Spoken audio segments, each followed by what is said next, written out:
What did you guys do? What is this mess? I can't even take a shower around here without you guys screwing things up.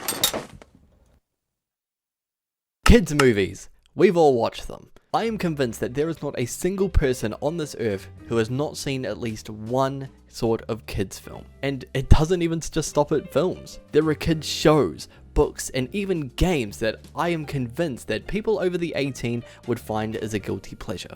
Now, although many of us have watched kids media before as an adult, unfortunately, society has put it into place that if we still consume kids media as adult, we are considered immature and told to grow up in a sense.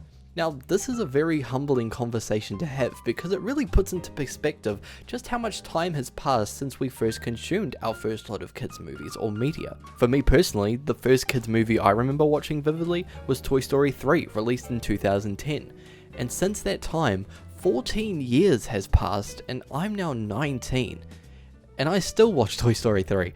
I'm now at the point in my life where even if I put on The Incredibles, I am told by my mother to grow up. Like, what does that even mean? And this is where I want to put something into perspective.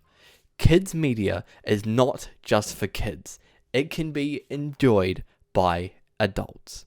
Today we're gonna have some real family fun. Now who wants to put on some blindfolds and get into my car? Yay!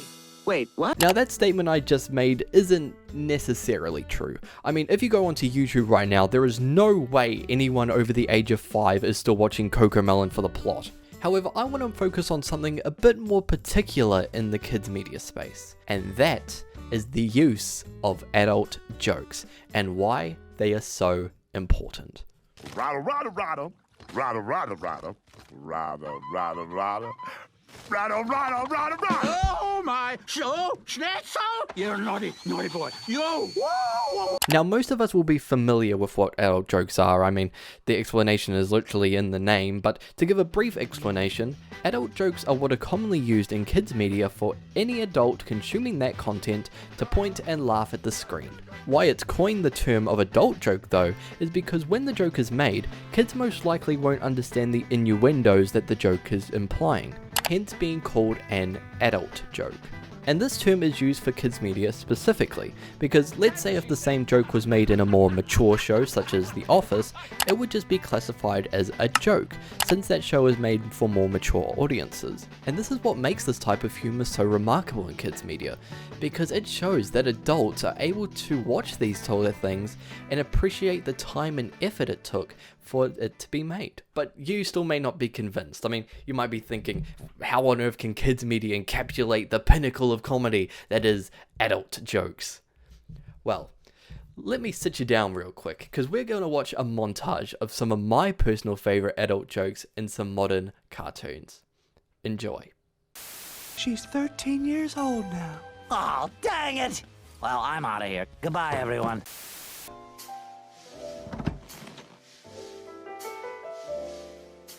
Sure are a lot of stars out tonight. Well, this is getting weird.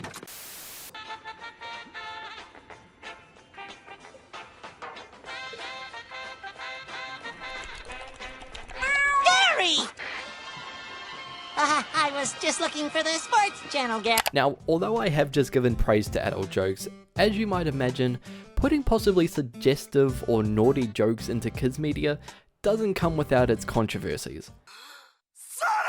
Now, this was mainly shown throughout the early life of cartoons, but for this example, there were a lot of racist jokes in cartoons back in the day. And what's even more surprising is that it's the two giant companies, Warner Brothers and Disney, who made these jokes. Like, there is no way they would get away with these things now. When Disney was making their first animated movies, some of their choices for humor didn't exactly age the best, with a lot of them depicting groups such as African Americans and Japanese groups in very bad lights. One example of this is found in the movie Dumbo, where in a scene, Dumbo meets a group of crows acting in a very stereotypical African American type of way. The main controversy came when the main crow, named Jim Crow, possibly after the same name who enforced racial segregation in the US, was actually being voiced by a white man. And a lot of people class this as animated blackface. But for me personally, I think that's a bit of a stretch. Also, Looney Tunes is very subject to the same controversy. In fact, there is a string of 11 episodes from the show from before 1948 that were completely wiped, removed and banned because of the racial stereotypes of African Americans, Indian and Japanese groups that were depicted. In fact, this 11 episode ban has claimed the term the Censored 11 just because of how notable they were. And speaking of adult jokes being responsible for episodes being banned, there are a few more examples from modern day kids media that rightly deserve a ban for what they portray. One of the most notable ones is from the season 8 episode of SpongeBob called Are You Happy Now?, where after not being able to find joy in his life, Squidward goes home and finds a way to maybe make his life more pleasurable by doing this. I can't seem to get happy. Maybe this will help. Yeah, SpongeBob really made a KYS joke. And this isn't even the first time. Look at this.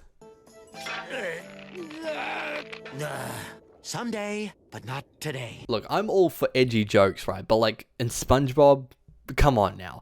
If there were to be adult jokes in this show, I would want them to be more like this. It's treasure! Look, doubloons! Don't drop them. I mean, come on. That's just funny. Adult jokes can come in all sorts of forms, whether that be well hidden, a bit more obvious, and then very obvious. And I think this is a good mix to have, because even if the joke being told is very obvious, this doesn't mean that the kid is going to get it straight away. SpongeBob doesn't have hair? Or does he? And I mean, kids are stupid. So, another way that adult themes are written into kids' media is through the story. For this example, I'd like to use The Incredibles.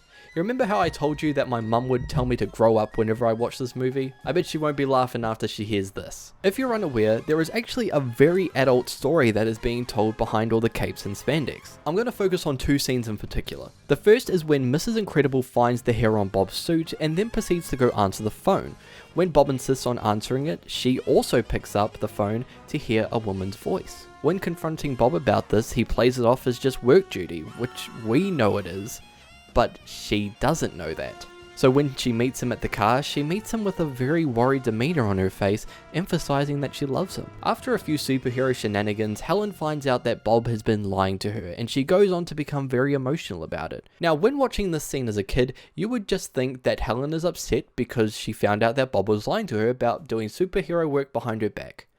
But when you watch this as an adult, it's completely different. We find out that as adults, what Helen is really upset about is that she thought that Bob was having an affair. When seeing these two perspectives side by side, we can see the genius that writers portray when creating kids media. Yes, The Incredibles may be an animated kids movie, but the way it tells its story can be enjoyed by anyone of any age, no matter how they view the story. This is what I mean about kids media not just being for kids, because as I said before, anyone at any age from anywhere can enjoy anything. In conclusion, kids media is not just for kids. Simple as that. It doesn't matter what age you are, because you can consume whatever media you want at any age you are. Don't let other people put you down for it. Did I just make this video so that I can watch The Incredibles without being judged? Maybe, but like I said before, and say it with me now, anyone at any age can view anything. Simple as that. Don't let others judge you. Unless you're still watching Cocomelon at the age of 20, which I mean, go to jail, dude.